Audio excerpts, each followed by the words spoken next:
Tous azimuts. Agenda. Karine, à toi pour l'agenda. Donc tout à l'heure, je vous ai parlé en longueur, je pense, mais ça le méritait pour une fois qu'il y a des bonnes nouvelles, moi j'en profite. Je vous ai parlé donc du CIH, alors maintenant je vous parle de la CNH. Ça vous dit pas plus ? Non, pas plus. C'est la Conférence nationale du handicap. Alors c'est toujours là-haut, ça se passe pour le coup à l'Élysée. L'autre ne s'était pas passé à l'Élysée, mais au Muséum d'histoire naturelle. Je ne sais pas s'il faut y voir un signe dedans. Ah ouais, là, Mais donc là, ça sera C'est mauvais signe. Là, ça sera à l'Élysée. Et bien sûr, M. Macron a décidé de faire cette conférence le 11 février 2020. Savez-vous pourquoi ? À cause de la loi du 11 février 2005. Bravo, Ambroise! Bam! Tu as gagné le chrono.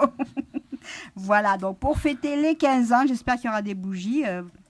Voilà, on va faire cette conférence. Alors, à quoi sert cette conférence ? Eh bien, à donner les axes du travail de ce fameux comité interministériel dont je vous ai parlé tout à l'heure. Et cette conférence est inscrite dans la loi et doit avoir lieu tous les 3 ans. Mais ils ont tardé, alors elle aurait dû avoir lieu en 2019, alors là ils ont fait un peu à l'envers, et donc ils la font après les mesures que je vous ai dites, parce que les mesures là viennent d'il y a 3 ans. Ça va ? Vous avez tout suivi ou pas ?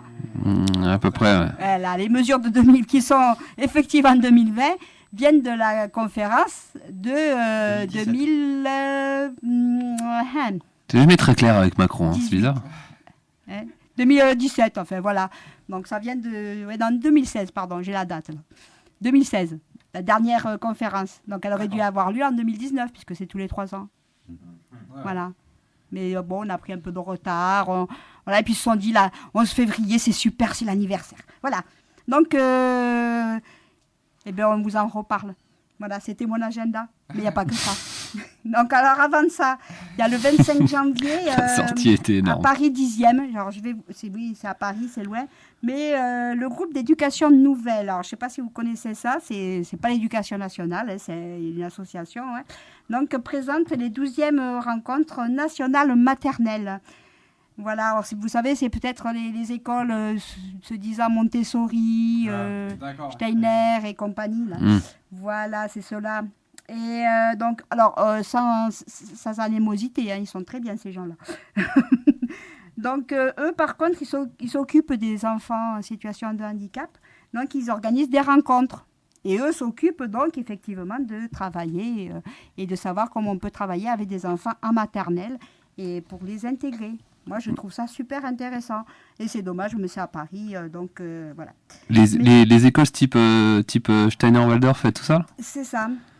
Moi, j'ai entendu des choses assez particulières sur ce genre de... voire un peu sectaire, quoi. Tu as des témoignages d'anciens professeurs, anciens élèves. Alors, oui, parce que... Voilà. Oui, bon. Pas rassurant. Oui, ben écoute, mes enfants vont très bien. Merci. Ils sont en Steiner-Waldorf ? Ils ont été Steiner. Ouais. D'accord, ok. Voilà. Moi, je trouve qu'il y a des très bonnes choses là. Oui, c'est possible. Je suis pas allé fouiller plus loin. J'ai vu juste des témoignages d'un ancien professeur, ancien élève, ancien professeur, qui était assez je dois étrange. même dire que s'ils n'étaient pas passés par là, ils auraient eu quelques difficultés. D'accord. Voilà. Mais après, bon, je sais pas. En fait. Mais il y a quand même des réglementations du genre qu'on ne dépasse pas 25 dans les classes au collège quand même. Rien que ça. Dans ce genre d'école, tu veux dire ? Dans ce genre d'école. Donc mon fils s'est retrouvé à faire le collège avec 16 en classe. C'est quand même le pied, quoi. Oui, non, mais je dis pas qu'il y a que des mauvais côtés. Hein. Il y a sûrement de très bons côtés.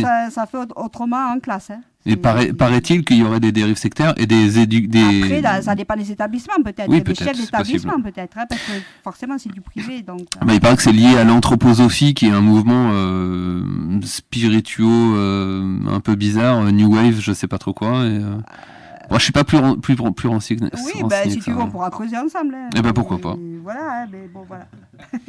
Alors, quelque chose qui peut vous intéresser, jeunes gens. Nous voilà à l'ère de l'impression 3D. Et alors, c'est à titre d'expérience encore, mais on va pouvoir imprimer en 3D des échographies. Ah, est-ce que vous suivez mon esprit ? Ouais. Oui, on Oui, peut faire l'échographie du Du fœtus. Bravo Ambroise. Ah, je suis fort aujourd'hui. Voilà, on va faire des moulages à partir donc des clichés. Donc on pourra faire découvrir aux futurs parents déficients visuels Ah, le mais fœtus. ouais. Eh oui. J'avais pas vu l'application, moi. Ouais. Eh oui, J'étais en donc train de me demander. on pourra avoir par exemple le corps à la 12e semaine et ensuite donc à la 22e et 32e semaine, les deux échographies obligatoires, on aura donc le visage du bébé qui sera moulé. Waouh. Alors bon, Yes.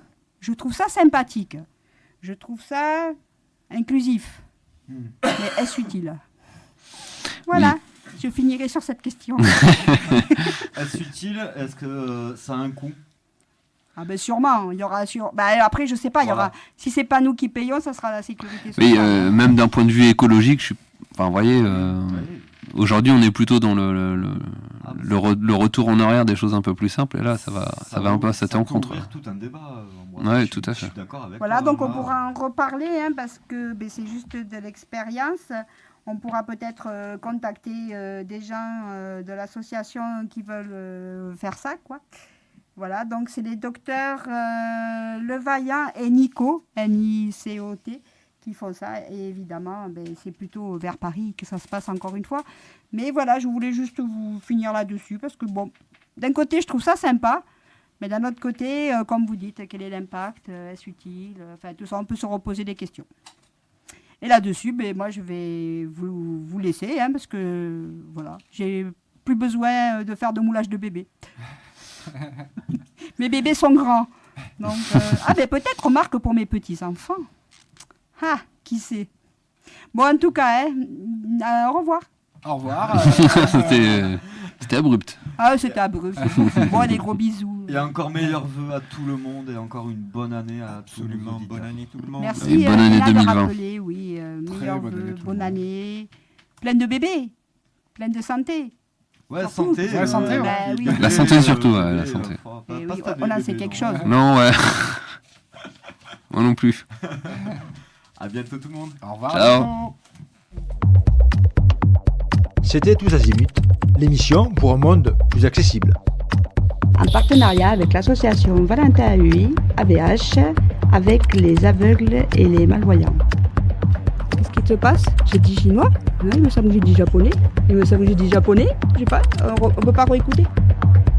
Tous Azimuts, les premiers Et troisième vendredi du mois, sur Radio Montpaïs, de 19h à 20h. rediffusé le lendemain de 18h à 19h. Et également sur Radio Campus tous les deuxième et quatrième mercredis du mois. à 13h. Fly